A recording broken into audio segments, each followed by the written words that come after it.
నమస్తే అండి. సాయిబాబా వారి తీపి కబురు. ఈ పుల్లని ఉసిరికాయ కమ్మని పచ్చడిగా ఎలా మారుతుందో మన తీపి కబురులో చూసేద్దాం, వచ్చేయండి.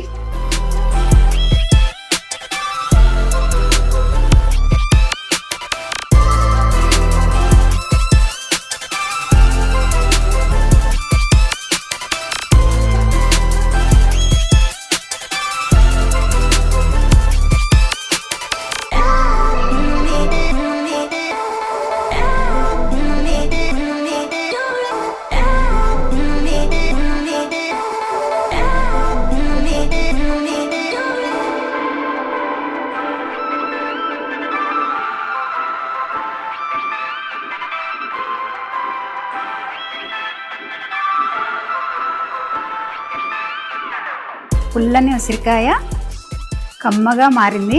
ఎలా ఉందో టేస్ట్ చేద్దాం.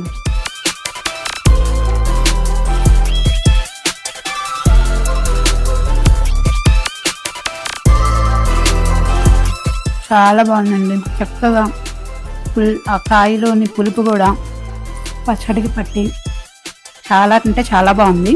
ఇలాంటి రుచికరమైన కమ్మని పచ్చడి తినాలనుకుంటే మీరు కూడా తప్పకుండా సాయిబాబా వారి తీపి కబురుకి రండి.